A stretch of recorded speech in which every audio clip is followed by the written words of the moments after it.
What's good, folks? Family, friends, loved ones, enemies, frenemies, wizards, witches, muggles, mudbloods, people of Middle Earth, to another episode of Disguised Coverage, the only podcast that gives you an equal amount of blueberries in each muffin and is presented by the best pizza in Buffalo, New York. That is One Pie Pizza. Find the online menu in the episode show notes, whether here on YouTube or whichever podcasting app or platform you are listening to this show on. I'm your host, Anthony Prohaska. Find me on Twitter at pro__ant. That's pro_ANT. Find me on Blue Sky at ProAnt. No underscores there, just PROANT. In this edition of Disguise Coverage, going a little bit off of the beaten path and also tying this into a bit of a program note, we will be doing the live post-game episodes of Disguise Coverage following each of the preseason games, including the one this upcoming Saturday. And there we will have our normal evaluations, scheme, structure conversations, analytics, anything and everything that you have come to expect from this show and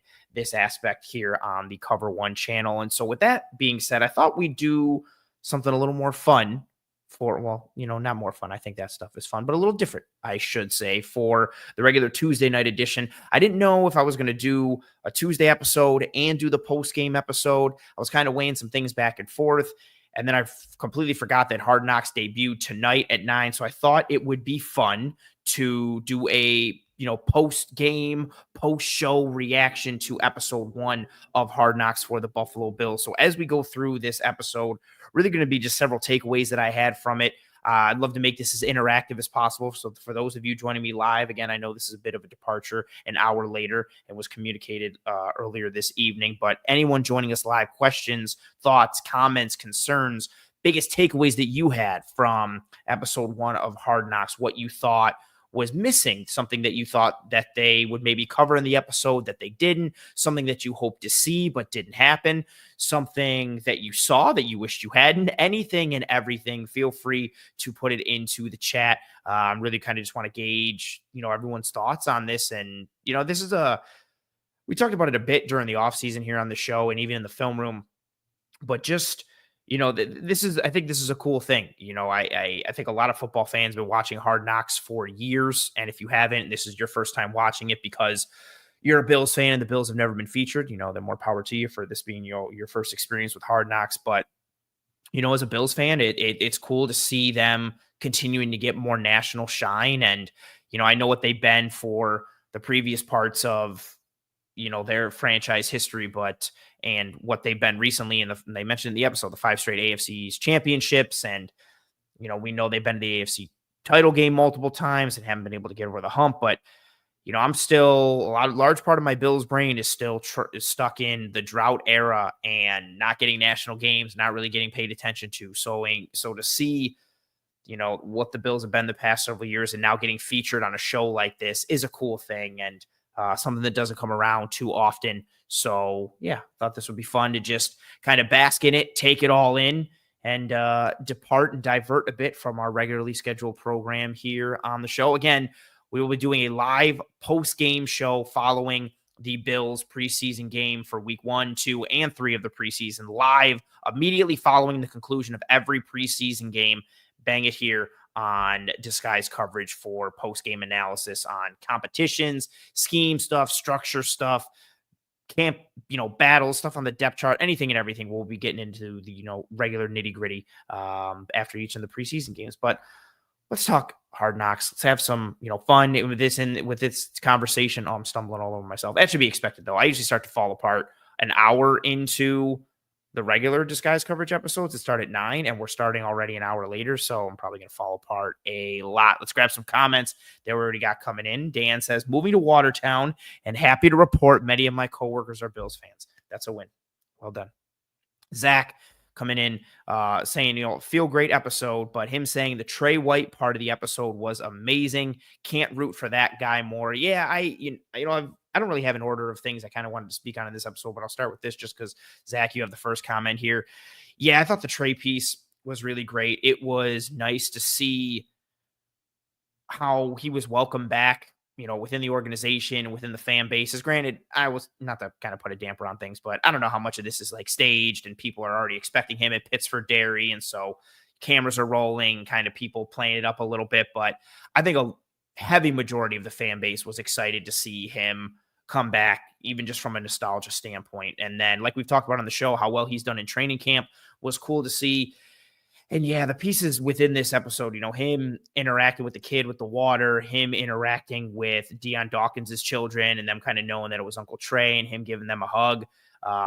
Just him speaking with Brandon Beane, the things that Trey was saying on camera, and kind of the talking head interview moments on the bleachers. But one of the big ones for me that stuck out, especially in the whole episode, but especially with regards to Trey, him getting that extra work on the hill, running after practice was already done, I thought was awesome to see. And again, I want to put it out there just in case someone wants to play devil's advocate. You'd be like, oh, maybe he's just doing it because the cameras are rolling, so on and so forth. But Trey's always been a grinder and an extremely hard worker. And, Eric and I talked about in the film room a couple weeks ago. Actually, I don't remember. All the episodes kind of blend together at once. For as much as it might have been like a nostalgia thing for a lot of Bills fans, seeing Trey White come back, and was like, oh, that's awesome that Trey's here. And, oh, they took Max Hairston in the first round, so now they got this rookie corner, and Trey is back. Trey can coach this guy up and be a mentor and help him develop because Max is going to be the corner too. Trey came to the Bills and came to camp ready to compete. He did not come to just be corner 3 or corner 4. He came to compete for a starting job. And if that needed to be drilled into our brains or reinforced or kind of put on notice a little bit, him getting that extra work and grinding on that hill and doing it in full pads and getting extra work in, I think was just another little nugget to show that, he's here to win a spot. He didn't come to concede that spot to Max Hairston. He didn't come here just to be a mentor or a veteran presence. He came here to play football and literally play, and make plays and earn a starting spot on this team opposite of Christian Benford at CB1. So really cool seeing him back in a Bills uniform and interacting in the multitude of ways. But yeah, that part on the hill, I really thought was awesome. Just practice is done, getting some extra work in, and him talking about, he even mentioned it on camera saying, it's something to the tune of, anything you can do to kind of get a step ahead of the competition. And he's there to compete. He's there for competition. And I thought that was a great way to highlight that and highlight him. Really, really cool to see. Sophia saying that was a Bills Hard Knocks love fest. Yeah, it felt like a really good, just kind of intro, nice, soft kind of episode, welcoming everybody to, the Bills team and Bills Mafia and St. John Fisher. Yeah, it was a bit of a love fest. I think that's fair to say. Charles saying Deion is a national treasure. Yeah, I mean, I thought Deion Dawkins would be one of several candidates who could be a star coming out of Hard Knocks with how charismatic he is and how entertaining he is, not to mention how good of a football player he is and becoming one of the better left tackles in the league. And yeah, the interactions with him and his family, the race car stuff at the track, he's built for stuff like this. And we've really even seen that too. I think the past couple of seasons, him starting to get more shine nationally, and he gets brought onto Good Morning Football and different shows like that to really showcase his personality and his charisma. And again, it helps that he's pretty good at football. Adam saying he loved it. Pretty clear that Buffalo Bills PR had some input. I think that's probably fair to say. Lauren, what's up, Lauren? Lauren says Josh Allen highlights. Say less. Yeah, there was and I mean, understandable, but heavy Josh Allen focus. I think the runtime for this episode was 15 minutes. I wonder what the over-under on Josh Allen's screen time was, or Josh Allen focus. Again, understandably so, but yeah, Josh Allen got a ton. The opening segment, the very first opening clip, the opening segment, FaceTime throughout. Yeah, he was a heavy focal point. I'm also interested to kind of see in that as we go forward. Do these guys continue? Do they pivot at all for episode 2 and 3 and so on and so forth? Is it, how much of a focus stays on Allen and Deion and Trey? Do we get more James Cook coverage in episode 2, especially depending on how this whole hold-in situation drags out? Do we get some Keon Coleman? Do we get anyone else? Or do they kind of, the main characters that they highlighted in this episode, how much does it stay? Obviously, I feel like Allen's a pretty good bet, just to continue on with that, but Trey as well, Deion as well. But do they pivot? How much so? James saying, got to try the Trey ice cream sundae. Yeah, the cookie with the ice cream and the fudge. I was super jealous of everybody who lives in Rochester, seeing them go right to the Pittsford Dairy stuff. I love Pittsford Dairy. The chocolate milk in and of itself. They have it here locally at Wegmans in Buffalo, which is awesome. But the chocolate milk, the ice cream, the milkshakes, man, that would, and just watching them making the dirt with the Oreos and chopping it all up. Oh, I was super, super jealous. The Trey ice cream sundae did look good. I will say that. Bum, bum, bum.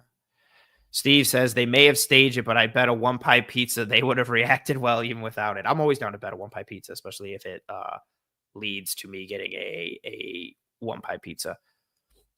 No, Gordon says it seemed like the coaches aren't expecting much out of Trey. That surprised me.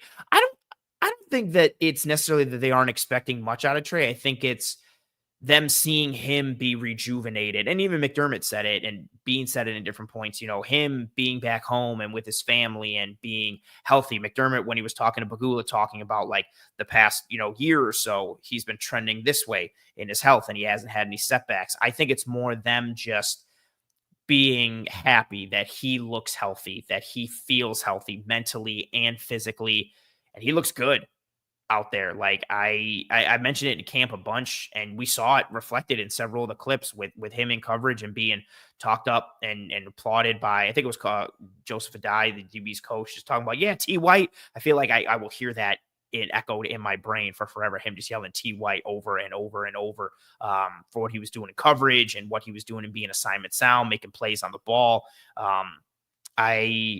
I don't necessarily think it wasn't that they weren't. To me, it didn't seem like the coaches aren't expecting much out of him. I think it was just they're really happy to have him back as like a person and as a player, and seeing him be happy to be back and look rejuvenated physically and mentally and spiritually and everything. Yeah, I think that's pretty awesome. Yeah, David echoing the David saying I grew up going to Pittsburgh Dairy was super cool to see. Yeah, I thought that was super funny like that. Oh, appreciate Gordon. Gordon saying make sure y'all liking the video. Yes. Likes are the lifeblood of these streams. If you have not already, please, please, please, and thank you, drop a like on this video here on YouTube. It goes a sincerely long way towards helping myself and the entire team here at Cover What a Track and Trend in front of more eyes and ears. Good piece from Ryan here calling out KJ Hamler on the kid scooter. Yeah, I felt bad for him. Wasn't getting it rolling, and then he started to like kickstart it a little bit and get himself going, and then it started to roll through. I didn't realize how much the scooters were there for everyone. Like I didn't realize that like everybody was rolling deep, and then the Riding Dirty soundtrack to go with it by Chameleon Air was fantastic.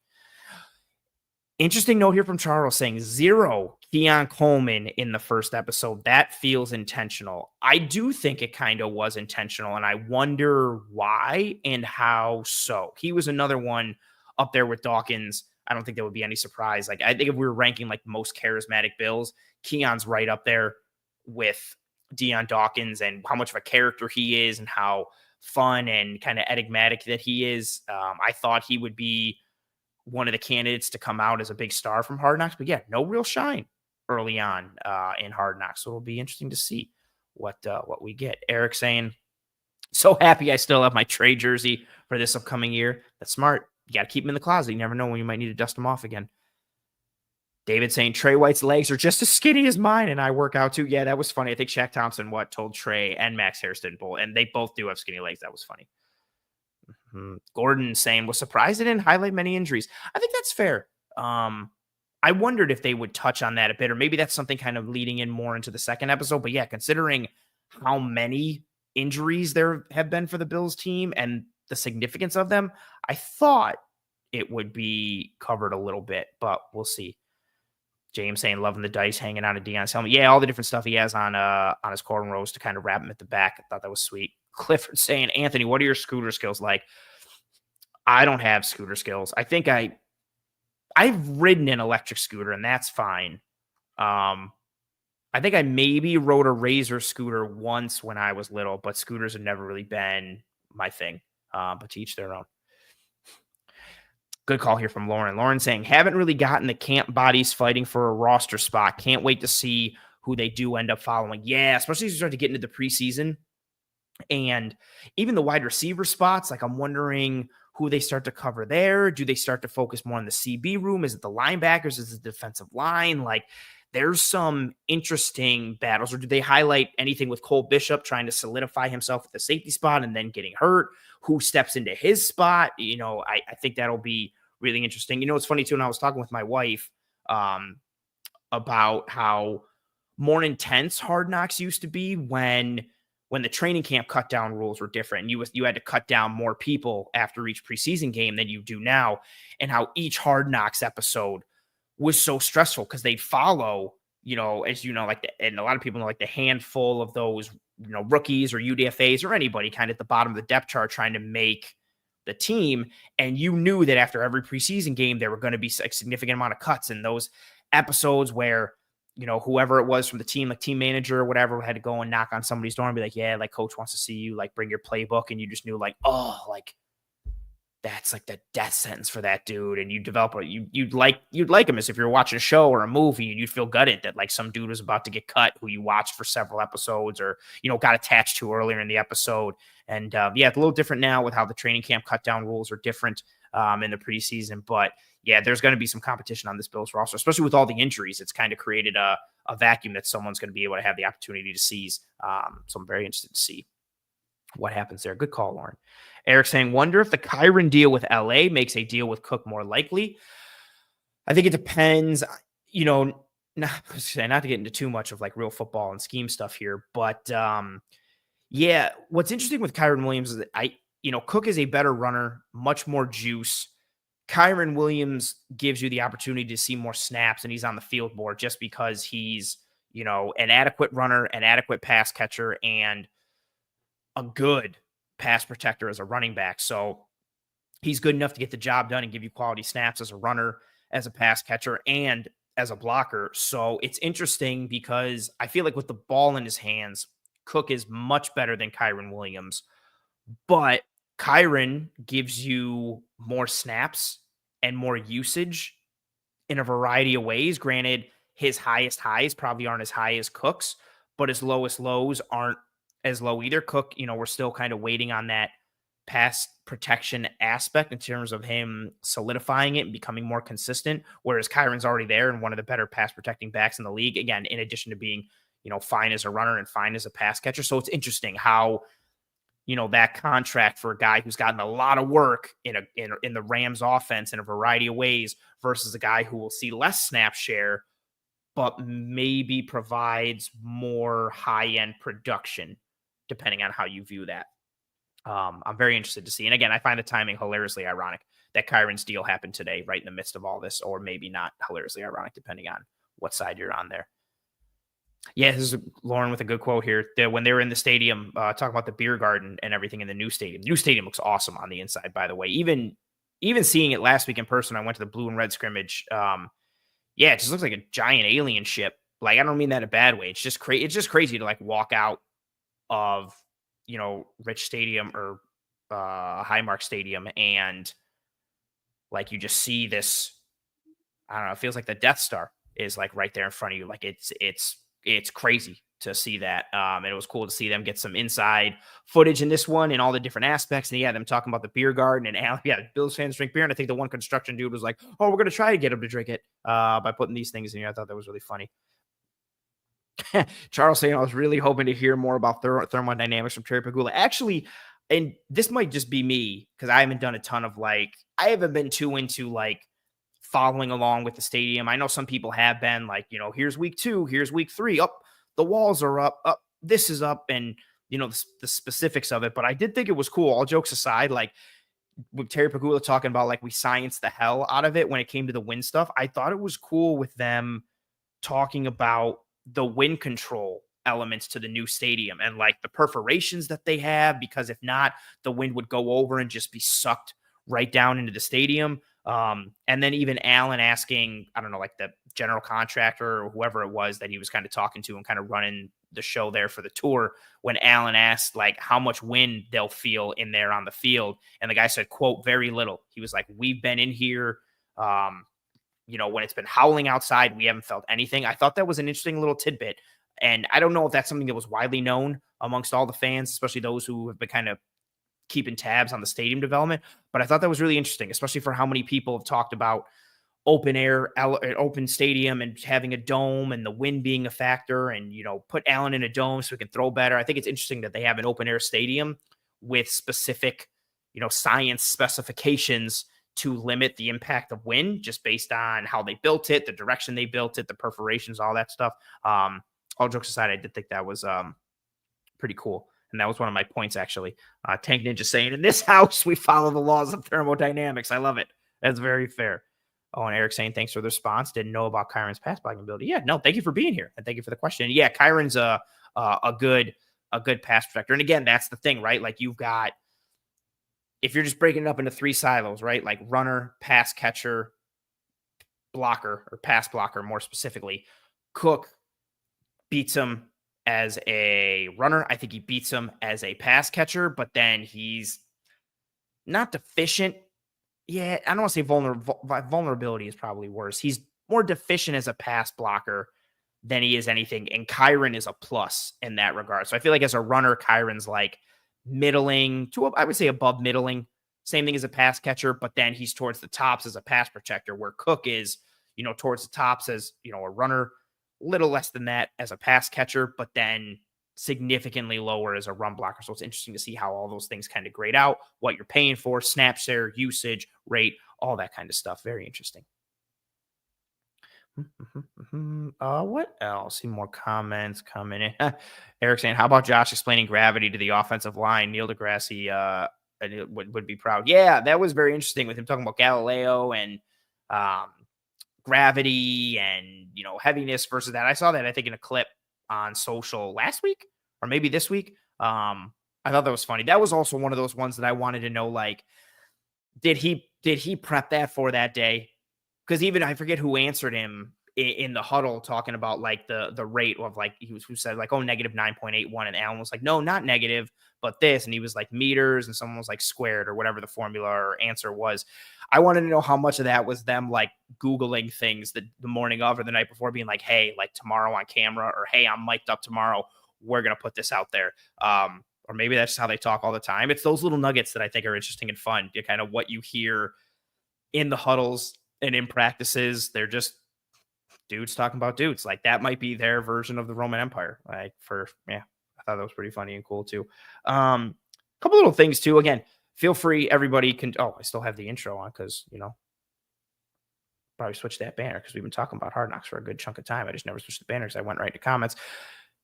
Keep putting those comments in there. Again, I want to make this as interactive as possible. I've got some notes and things myself that I'm literally like ticking off as we have spoken throughout this episode, and you guys are bringing up stuff in the chat. Zach says Bean looks great in shades, intimidating. Yeah, especially when he pairs the shades with a suit. It's very like James Bond-esque, especially for a GM. Yeah, he pulls it off well. Good call, Zach. Good call. Yeah, questions, thoughts, comments, concerns, likes, dislikes from this episode. Again, I just want to make this as interactive as possible. So yeah, anything you got, keep throwing it up into the chat. One thing that I did think that was great, it was arguably my favorite thing from this episode. Granted, it came kind of for a negative. The Max Hairston injury. But then after that, Christian Benford kind of pulling him for a prayer and asking him. And I just thought, him pulling him, and Hairston was clearly upset, and he kind of put his head on his shoulder and he prayed with him and prayed for him. I thought it was just a really cool thing to see from Benford, especially for a guy like Benford, who is an ascending player, one of the best Bills on the team, becoming one of the better cornerbacks in the entire NFL, and somebody that is, I think, overall pretty quiet. Like in terms of a player, you don't hear him a ton in like post-game pressers, and you don't hear much from him as a player other than like he's on the team. Does not get any media attention nationally. Wasn't even an honorable mention or guy that got put on the list in that ESPN, ranking of the top 10 corners from NFL executives and scouts and all that. You don't really hear, a peep out of Christian Benford. He's very much a Milford man, like Buster in Arrested Development. If anybody understood that reference or that Easter egg, we're right here, and I appreciate you so much for that. But yeah, you don't really hear much from him, and I thought it was really cool to see him, trying to, boost Max's spirits or just comfort him a little bit. I also thought, I just thought that showed leadership and compassion, and he's one of the best players on this team. He's becoming one of the better players at his position in the league, and he's tremendously physical and violent as a player. And it was just cool to see that leadership and that compassion show in that moment. Especially, at least for me, from a guy who Yeah, I don't really hear much about Benford or see much about Benford. I think he's just a quiet guy who's very about his business. That's one of the things I like about him. He's just show up, do a good job, go home, show up again, do a good job, go home. I think he goes about the game the right way from everything I've seen. It was cool just to see, that moment and him be a leader for that group and be a leader for Max and again, show that compassion. I really thought that was awesome. That was arguably, not even arguably, probably that and Trey doing the hills after practice were probably my two favorite things about this episode, with the Benford thing being one. I thought that was super cool and really nice to see. Charles saying, maybe it's just me, but Josh Palmer looked smaller than he does on film. In person, I think he looked, especially in pads, I think he was close. But yeah, I think he maybe trimmed down a little bit, but that's fair. That might be fair. Oh, good call from Lauren saying, hope we get to see Rookie Talent Night in a future episode. I forgot about Rookie Talent Night. I'm sure we'll see. I would like to see Rookie Talent Night, and I would really love to see them get some camera footage of the guys playing Catan, like that board game that they all play, and how intense it gets. I would really love to see some of that. I also assume we'll see more of them really leaning into the Allen like camaraderie thing and what he loves about camp and guys bonding and developing a rapport and relationship. I'm assuming they're going to show more of that. Like we got a little bit, with Trey and Benford going to Pittsford Dairy together, but it ended up becoming more about Trey and the whole Sunday thing. So yeah, I wonder what we start to get, if we get more of the camaraderie pieces like the Rookie Talent Night or anything that they're showing them, like the hijinks in, the dorms, anything like that. But yeah, it would be interesting to see something. That's a good call. I forgot about Rookie Talent. Good call. A couple of little things too is, you guys potentially throw up some more stuff into the chat. I like the little stat poll at the very beginning of the episode that Hard Knocks talked about, where the Bills are one of 5 teams in the NFL to still use a college for training camp. I guess I hadn't really thought of that. And even just training camps in general, like how some teams kind of travel out to do it. Some teams stay local. Some teams just do it indoors and in their building and facility like the Cardinals do. I also remember years ago when I was under Jack Del Rio still for the Jags, back when 2-a-days were still a thing, but the Jags would practice like at night because they needed to practice when the sun would go down because it was too hot during the day to have practice during the day, because that's how intense the heat was in Jacksonville at the time, or all the time. Those little nuggets I think are always cool. But yeah, the Bills being one of 5 teams to still use a college for training camp, I thought was interesting. The Allen camaraderie pieces we talked about. Oh, I also like the little nuggets that we see in the beginning, kind of like what guys bring or what guys focus on. And 2 of them stood out to me. And Taron Johnson would just be my spirit animal, like essentially making sure that there's he's got good toilet paper there. Like toiletries I think are just such a focus, like staying anywhere or traveling anywhere. And I think it's funny that he racked up on his own, like whether it was better quality or cleaner toilet paper, whatever. And he pulled out the roll that was on there and he was like, this won't do. I thought that was funny. And then KJ Hamler with the pregnancy pillow. It's important to get good rest. And I respect his dedication and commitment to that by having that giant pregnancy pillow. That was huge. Also, this I thought was kind of funny, but also awful. The AJ Epinesa thing with the python. He's out there like bare hand catching 11-foot pythons in, I think, in the Everglades or down in Florida somewhere, which, respect to you, I guess, but also like way too much camera time for the snake and everything that happened with it. And also I wanted to know what was going to happen after they caught it. Like AJ Epinesa mentioned something of because I think the dude cutting his hair or whatever was like, oh, did you guys eat it or say something? But he was like, oh, well, they're invasive down there. And I want to know, did they release it back into the wild? Did they catch it and kill it? I have a lot of questions around that. But that snake got a lot of camera time. And I'm not a fan of snakes, but respect to him for, I don't know, just going out there and bare hand catching an 11-foot python, which sounds absolutely terrifying to me. And I would never, but sweet. And hopefully that gives him more confidence to kind of just maul dudes as an edge. And yeah, I don't know. Yeah, Charles, that's what I figured when he was like, oh, they're invasive. I figured that snake probably met its end, unfortunately, for that snake. Hey, Maury says the snake is the main character for the next 4 episodes. Yeah, can the python make the roster? Can he, kind of battle for a spot? What does he look like in the preseason? Oh, okay. All right. Thank you. I appreciate everybody. Everybody's coming through. Okay. Very fair. Shane says they catch and kill pythons. Okay.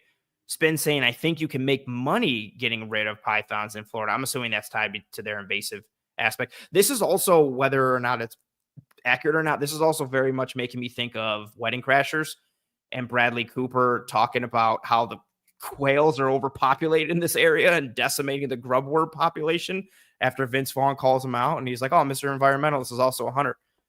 Yeah, they're overpopulating this area, Jeremy, and they're decimating the grubworm population. That's what I kind of thought of with the whole snake thing. I was like, is this like the Florida equivalent of, these quails in Maryland or wherever they were in Wedding Crashers? Yeah, very fair. Oh, it's been saying most likely they kill the snakes they catch. Damn, this got intense. This took a dark turn, but fair. I appreciate everybody kind of following through in the comments. I kind of figured that was James says he'll squeeze the talent out of the Bills. Python is a constrictor. That's very fair. I appreciate everybody's responsiveness there. But I kind of knew it in the back of my mind. I didn't want to know it, but I figured I'd confirm it. Kind of rip the Band-Aid off. A cool quote that I thought was good from Sean McDermott, and also very on brand from Sean McDermott, saying you have to fail in order to become the best that you can become. He said that in the auditorium before the first day of practice. I thought it was a good quote and very apropos. Learn from your failures, get better, so on and so forth, but also just super on the nose and on brand for who Sean McDermott is, what Sean McDermott is. I thought that was, very, very well done, especially with them kind of using that to lead into the first practice. Also within, those early practice pieces, I like them highlighting the Josh Allen and Josh Palmer, the Josh's rapport building and chemistry building. I talked about this on the film room. I talked about this here on Disguise Coverage. They were just, especially those first several days at camp, staying after, working with one another, talking to one another, Joe Brady talking to Josh Palmer, and everything was about, you could see just from body language and conversation that it was, Palmer talking about like, hey, I'm going to release off the line like this. I'm going to stem my route like this. I'm going to hit the break like this. And then Allen talking about, when he likes to throw the ball, where he's trying to put it. You could kind of see all that during camp. I put out a bunch of posts and tweets about it and talked about it on shows.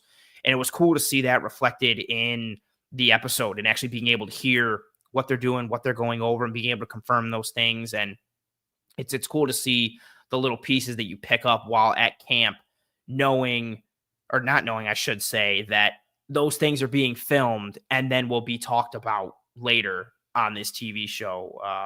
The cool little connections and piece there. Also, cool little connection, something I've talked about a bunch on the show, something Eric and I have talked about a bunch on the film room. We talked about the disconnect within the Bills defense between rush and coverage. So Bobby Babich being in the defensive film room and saying, quote, our rush and coverage have to work together, end quote. I used to pray for times like this. I tweeted that out earlier. I'm saying it again because I think it's important. And I know that may sound like, oh, of course, like your rush and your coverage should work together. They should be married. Like that makes sense. It does make sense. It didn't happen a lot for the Bills last year. A lot of their playoff failures have come down to, on the defensive side of the ball, I should say, have come down to a lack of cohesion and marriage between their rush and their coverage aspects. Their coverage pieces, schemes, I should say. Guys get pressure, but the ball's coming out in 1.5 or 2 seconds because the coverage is too soft on the back end. And then the coverage is good, but then there's no pressure and nobody's getting home and nobody's doing anything. That disconnect has reared its ugly head in the playoffs for years with this Bills defense. And it was one of the main struggle points or pain points, I should say, when it came to how bad the Bills defense was on third down last year, and especially with how bad they were on third and long, which is 3rd and 7 or more. So him saying that was a major Hard Knocks bingo for me, literally saying the exact thing that I've talked about on the show, that Eric and I have talked about in the film, that we wanted to see. I've spoken about it so much on social. Him saying literally, quote, our rush and coverage have to work together, close quote. And then that kind of was like glossed over because he was talking about don't hit 17, talking about Josh Allen, he's the guy that makes things go. We don't hit him, yada, yada. They need to improve in that area as a defense. in order to get farther in the playoffs, but also to not be so awful on third down. So I was very excited to hear him say that. Lauren saying Bobby Babbage watching disguised coverage with a question mark and an exclamation point? Probably. I mean, who's not? Is the better question isn't is Bobby Babbage watching disguised coverage? The better question is who isn't watching disguised coverage? But I like where your head's at. Oh, good question from James. James says, do you think the episode was in the can before James Cook sat in? I was wondering that throughout the whole episode. Or I wonder if, because also things too, I mean, I have no idea how to like produce a show, but I wonder if it's all tied to like, also like how much content they have for the next episode already or what they're planning. Because you're essentially kind of storyboarding it as you go. So, I mean, we're sitting here on Tuesday, August 5th. They ended with the scrimmage, which was on Friday, August 1st. So really up until this episode tonight, you've got Saturday, which was an off day. Then you've got Monday practice. And then I believe they practiced today. So, you've only got a couple days. You're still trying to storyboard and build everything out. I think it was somewhat due to the episode already being in the can. My thought is more of them. I think they're going to lean into the contract hold-in piece for episode 2. Whether by the time episode 2 airs, he's still in a hold-in or he's signed a new deal or he's, practicing, whatever. I think that's going to be the lead-in and focus for episode 2, like that contract piece. I'm thinking maybe they got footage of him talking to, Elena Getzenberg from ESPN, who, asked him, how come you're not practicing? And he was like, oh, business. And he said business like over and over again or whatever. Maybe they got footage of that. I'm thinking that's going to be a focal point for episode 2. That's my thought right now. John says McDermott is editing all the episodes. No, I don't think so. No. But yeah, good question, James. I think it was somewhat the episode was in the can. Again, I don't know when they finish. Episode came out tonight at 9.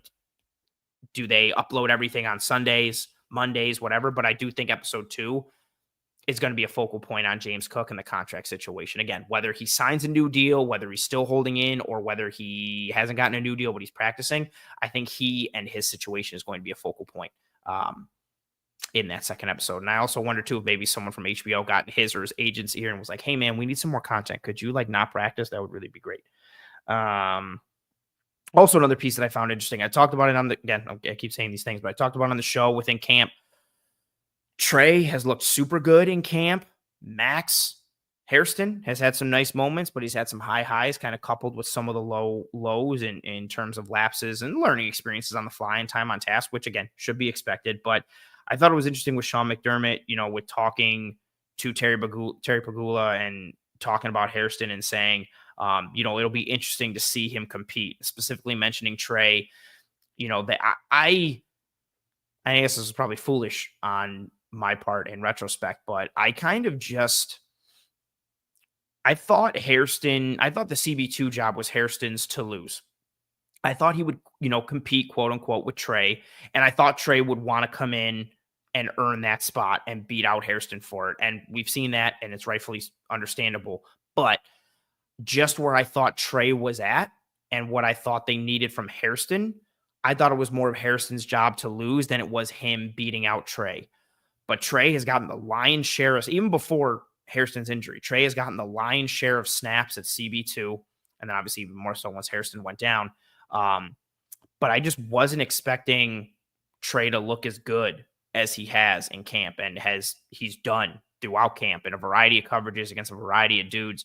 And so him earning that was, again, a surprise, I think, somewhat to me. But, hearing McDermott already talking about, it'll be interesting to see him compete and everything kind of, again, I think he was cognizant of what he's saying and how he's saying it. And they're always very particular about, everybody earning their spot. But McDermott highlighting that right out of the gate, and it'll be interesting to see him compete. Talked about it in general, but also talked about him, competing with Trey in particular.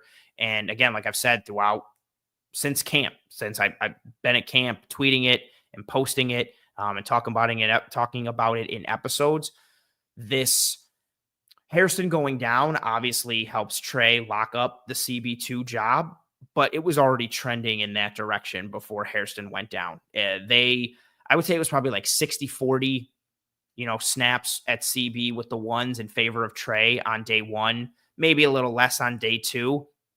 But then by day four, it was probably 70-30 or maybe even 80-20. Like Trey was getting more and more work with the ones as that starting corner opposite of Christian Benford. So it's very unfortunate that injury happened to Hairston, especially, even if he's not going to be CB2, you want him to get as much reps in practice as you can and in camp and in the preseason as possible. You figured he was going to get a lot of burn in the preseason games, but I don't think his injury, again, you never know what can happen.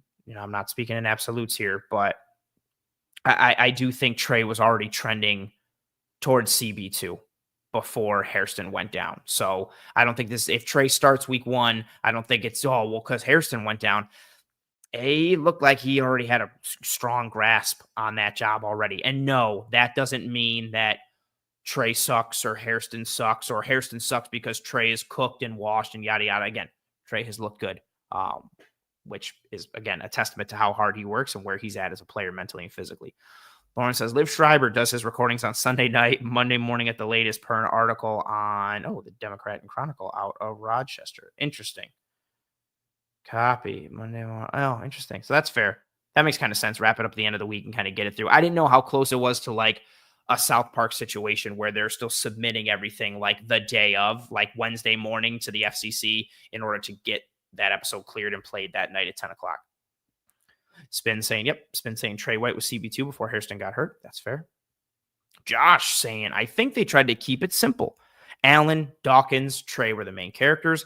Introduce more of the roster as it goes. Only have so much time. I think that's a very fair thought and a very fair point. And I'm interested to see kind of who they start to gravitate towards and how, again, I think Cook's going to be a major focal point for episode 2, especially with them not even mentioning it in episode 1. That makes me think it'll be a major focal point for episode 2, and then we'll see who else is a focal point. Maybe it's Cook and Coleman or someone else, or maybe they keep bringing back these main characters. I think that's very fair. Josh saying it's a cohesive storyboarded show. It's not the stream of consciousness and nonstop news we're accustomed to on Twitter. Oh, no, 1,000%. I just want to know. I'm wondering what the timeline is of that storyboard and kind of how they put it together and when is an episode cut off versus what do they try to squeeze in. And he also, too, like, I guess that's where, like, everybody earns their money, really understanding, you know what? No, we can stop here. Even if something great happens tomorrow or the next day, we've got enough for this episode. Let's wrap it and kind of go from there. Let's put that other stuff that might happen in the next days and in the next episode, kind of figuring out, again, that's where, show running comes into play. Josh with another comment saying, as long as Trey and Hairston are an upgrade over Rasul Douglas, it's an upgrade. Simple. I think that's a fair point. Yeah, Rasul fell off last year, disappointingly so. I wasn't expecting that type of fall off from Rasul, but yeah, we've noted it a bunch here on the show and in the film room, and yeah, the mileage on the tires was really starting to show for him at that point last year. So yeah, I think that's a fair point with Trey and Hairston. But yeah, overall, and again, feel free to everybody here continue to throw comments, questions, thoughts, concerns, everything, and anything into the chat as we go forward here. But yeah, I thought this was really a really nice table setting episode. I don't think there was anything too insightful or secretive or like, wow, they really gave us a good peek behind the curtain. Thought it was very kind of baseline. Let's set things up and see where they go from here. I'm interested to see where they go forward because so much of the conversation this offseason has been around like, the Bills being on Hard Knocks is interesting because the Bills are such a tight-lipped kind of organization with how they operate and what they do. So them being on the show, all these cameras, being able to kind of see behind the curtain, how much are they going to let us see behind the curtain and where and how and all that kind of stuff. So I'm very interested to see if what we had in this first episode, was it really just, an introduction and a table setter and a baseline, or is this the level of insight that we get within each episode? How much are they really letting us peel layers back or be able to see and peek behind the curtain? I think the James Cook aspect, again, is going to be interesting. Like, you have a Holden. How much do they cover that? how do they cover that as well? What do they say when they talk to Cook? Do they get Cook on? Are they talking McDermott or Bean and you know any of the other players? Like how much is really focused upon? How do they spin it? As a production crew and as a show. I think that'll be a really good barometer and kind of litmus test for the peaks behind the curtain that we're going to see in this season for the Bills. Because yeah, some franchises are much more forthcoming than others when it comes to letting you kind of see under the hood a little bit. And some coaches are very much fans of camera time and letting themselves be seen and letting their process be seen and their team be seen. And I don't think Sean McDermott is one of those guys. And I don't think Brandon Beane is one of those guys. So it'll be very interesting to see what we get going forward with the rest of Hard Knocks in terms of how much was episode 1 just a table setter versus, oh no, this is how it's going to be. And it is more lovey and fluff and pieces like that. And again, we have to see what storylines happen, right? Like what happens going into week 1 of the preseason upcoming this weekend, what happens in that game, what happens coming out of it. Again, the Cook piece, a lot of potential storylines there, and I'm interested to see how much HBO pokes and prods at those storylines, peels back the layers, how much the Bills kind of acquiesce to that and give in and play along with it, or do they play hardball? It'll be really good. Yeah, Connor with another. Yeah, I think KJ Hamler on the mini scooter was a huge highlight for a lot of folks based on the chat here. I would imagine it was a good highlight in general for a lot of folks. It was just funny, man. Poor dude. That and the pregnancy pillow for him really stuck in my brain. But yeah, I thought this was a good episode, a fun episode. Lauren saying, curious to see if Haley makes an appearance, not just red carpet clips. I think that's a fair question. She's also one too that I don't see. Like, I don't even know if again, I'm also not like a social media person or like their lives type of deal. Like, but does she live here?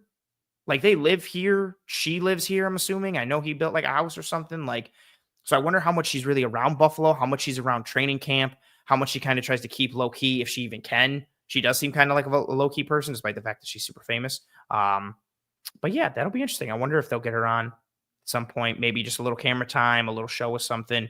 Very fair question. You've done great this episode, Lauren. A lot of good questions and good thoughts, as always, as you are one to do. Yeah. No bones about saying, the nod that Hamler gave Davis was a hoot. Yeah, I didn't know who he gave the nod to when he was low on the scooter and he looked and kind of nodded. I didn't see who it was, but the nod got me. I thought that was good. And then they wide shotted it of everybody kind of riding through campus. I thought that was good. Yeah, Curtis saying cut day will be a tough watch. Absolutely. They always are. Not as many cut days now because everything's kind of bulked into one at the end of the preseason. But yeah, cut day. Those were always the worst. I hated those in Hard Knocks. I was talking about it earlier. When you get the team manager or equipment guy or whoever it was will go to knock on someone's door and just, coach wants to speak to you, bring your playbook. And you just knew that, damn, like dude's about to get cut. Like, yeah, it sucks to see anybody lose their job and to have it play out in front of folks. And then even too, for like the coach to have to cut a guy and essentially fire a guy on camera, it's just tough all around and uncomfortable all around for the player, for the coach, for the viewer. Like, yeah, cut day always sucks. I don't want to see that.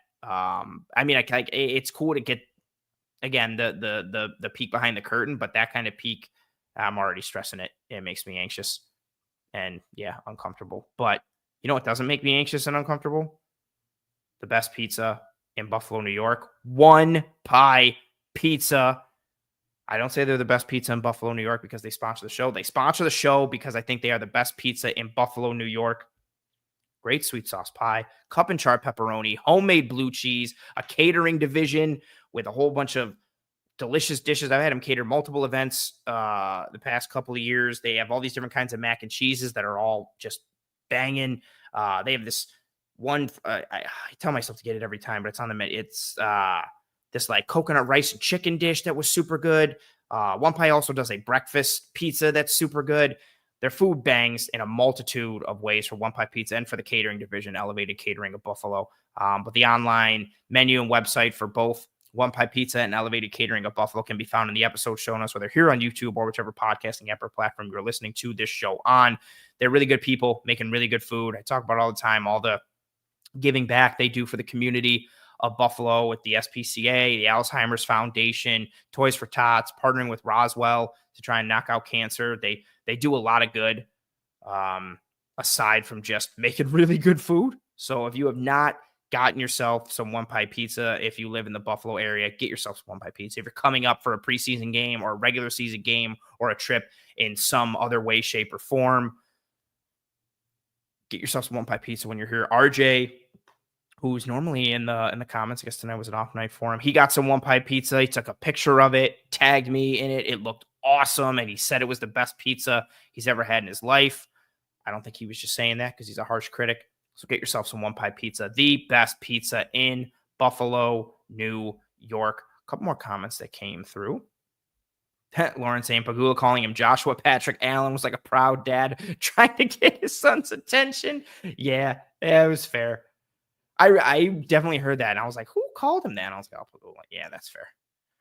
Steve saying, in all caps, I don't think I could have watched Trey get cut. Yeah, I can't imagine how. I think I was listening to something earlier a couple weeks ago or whatever, but I think Bean talked about that or mentioned something about having to release Trey like last year or whatever, and how tough that conversation was. And I immediately went to that, like, yeah, just for that dude and for that organization, it's got to be tough. Yeah, that would be rough. No Bones About It says this roster has a lot of depth. We're likely to see some surprises on cut day. I wonder how much the depth guys make a push for a solidified roster spot. And I also wonder how much the injuries start to play a role. And, does Curtis Samuel miss more time? So it gives an opportunity to a guy like Tyrell Shavers, who maybe before was competing with Elijah Moore for the wide receiver 5 spot, or maybe not for any spot at all. But now he's kind of just competing for the 5 because Moore is competing for the 4 because Curtis Samuel is out. Like, it's kind of just, I wonder how much these injuries linger and play. Like, does anything continue along for Cole Bishop or, Spencer Brown with his back? Does that flare up again? What was the nature of that injury and what kind of kept him out? Similarly for Dawson Knox, even the Cook situation, SVPG being banged up on the offensive line. Like, I think injuries are going to be a big one in terms of, who's healthy enough, but also any gamesmanship. Is somebody banged up a little bit, but they're like, you know what? We can take advantage of this and designate you in this manner. So that way we can keep an extra guy on the roster spot, and then we'll kind of go from there. So I'm very interested to kind of see what happens going forward. Lauren saying, do we think we get to see Ray Davis kicking? I really sincerely hope so. I want it in the preseason very badly, and I am holding out hope for it. He made multiple kicks at the scrimmage last week when I was there. I thought it was cool. I think it'd be a fun little thing to see in the preseason. I kind of want to see it happen. Also, if he could make kicks regularly and then we get the opportunity to, I don't know, maybe run some option football from some fake field goal looks, who knows? But yeah, I wonder if we're going to see it or not. It really comes down to just how healthy Bass is. And even if not, I feel like maybe they probably bring in another guy potentially to kind of just do some preseason kicking. But I like to think that we will see Ray Davis do some real kicking. I'm falling apart. Josh says, ideally, we don't have the injuries, but the businessman in me says one less decision to make. Yeah. Tough. Nature of the business. Tough. If you have not already, please, and thank you, drop a like on this video before you leave here, whether you're watching live now or watching post live here on YouTube. I know it's late. I know we adjusted some things and communicated it late into the evening. I didn't send the tweet out until about 8. I had a crazy work day that didn't allow me to get to this until then. So I appreciate everybody for riding with me here late on this Tuesday night, an hour start time past our regularly scheduled time, and for, riding with this kind of, again, departure from our normal regularly scheduled content here on Disguise Coverage. Again, if you didn't see in the beginning, or if you're, tuning in, Josh says, wait, we're not going till midnight. Now I'm waxed, man. I'm so tired, but yeah, that would be, especially because we're doing the post game after the preseason later in this week. We're going to get a lot of Disguise Coverage this week, but I appreciate for that. Buffadelphia says, smash the like for the blueberries. Thank you very much. Oh, let me go.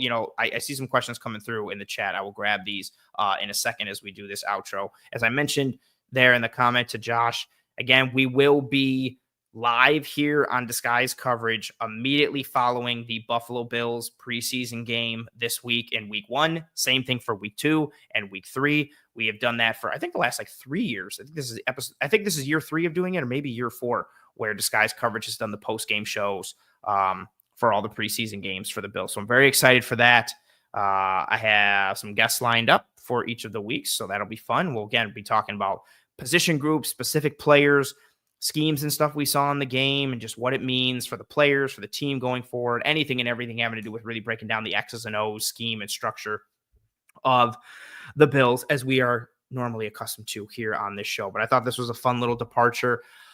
Also, if you enjoyed this episode or the theme of it, let me know in the comments here in the live chat, or get at me on Twitter or on Blue Sky, or leave in the comments on YouTube. But this was a fun episode. I would look to do it again next week. Again, especially because we're going to continue to do the post-game shows for the preseason episode. I think this would be a fun thing to do after each of the Hard Knocks episodes with it rolling on Tuesday night. So if this is something you like, give me that feedback. Let me know. If you hated it, give me that feedback as well. It's all appreciated. Grabbing this comment here from Filthy Dollar Bills saying, so if Ray Davis is the backup kicker, will Ty Johnson be the second running back? No, I think Davis would still stay as RB2, and then he's more of like an emergency kicker. I don't think it would really impact his RB2 status too much. Oh, gotta stop.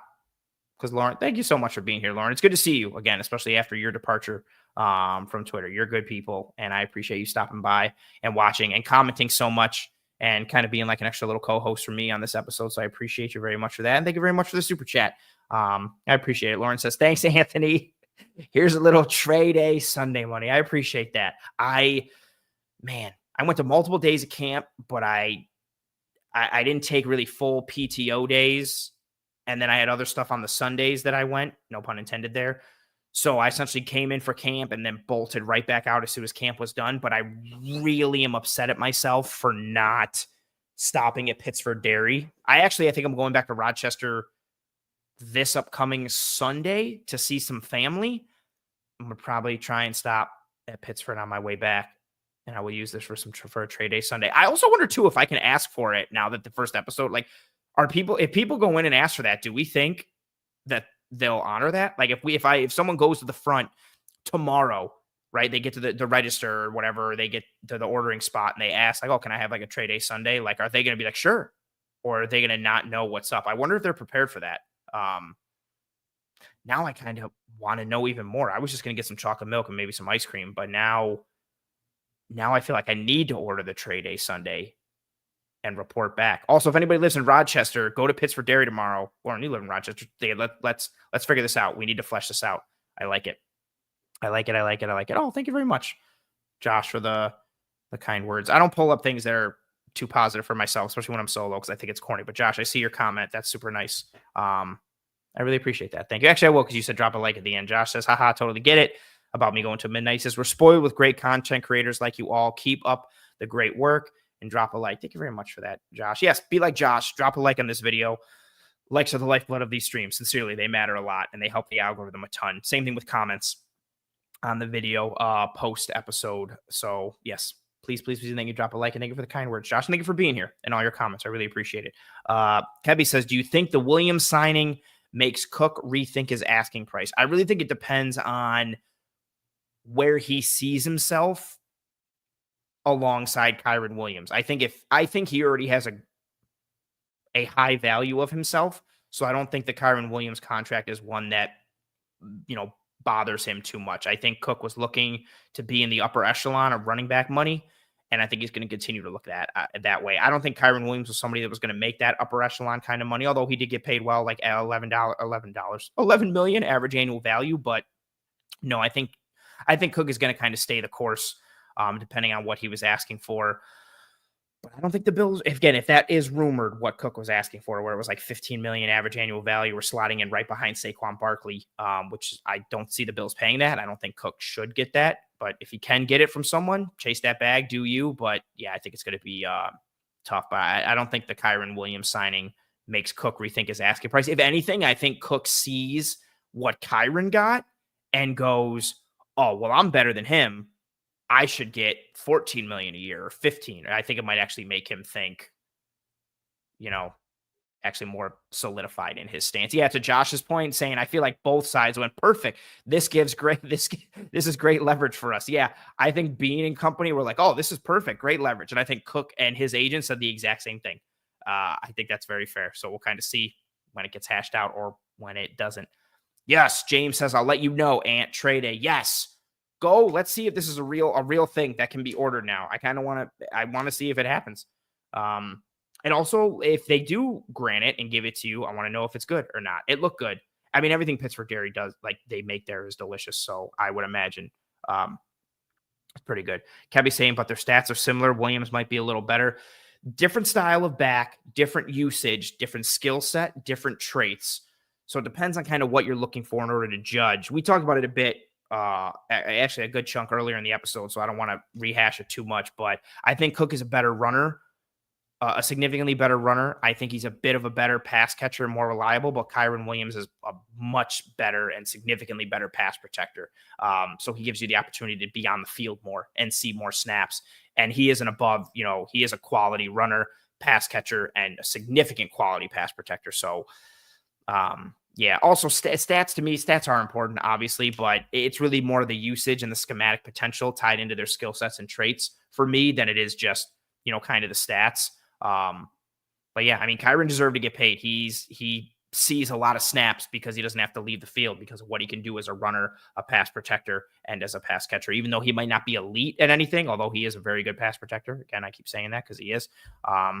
Deserved to get paid. You got it. So we'll see. I hope you folks enjoyed this episode. Again, if you're watching live or watching later here on YouTube, drop a like here on this video. Turn on notifications for the Disguise Coverage playlist here on YouTube. If you're listening on one of the podcasting apps or platforms, that's cool too and very much appreciated. Please rate and review and subscribe to Disguise Coverage.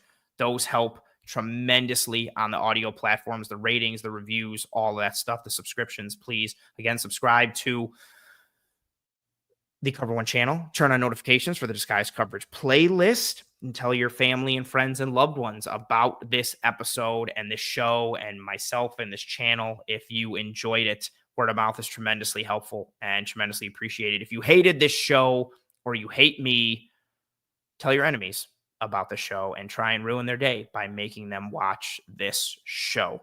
I hope you and your family and friends and loved ones are all doing well and staying safe. Be kind to one another. Take care of one another. I will see you tomorrow for an episode of the Cover One Film Room. And then I will see you this upcoming Saturday, immediately following the Giants and Bills preseason game. Saturday, August 9th, the Buffalo Bills are at home against the New York Football Giants, playing at 1 o'clock p.m. So I will see you live here on Disguise Coverage, probably 4:10, 4:05, maybe 4:15, something like that. Immediately following Bills Giants preseason game. Yeah. Hope you folks enjoyed this episode. Comment, let me know if you thought this episode was fun, if it was a good time, if I should do it again after each of the upcoming Hard Knocks episodes, or if you should just go back to our regularly scheduled content. Yeah. Appreciate you folks. I will see you when I see you. Godspeed.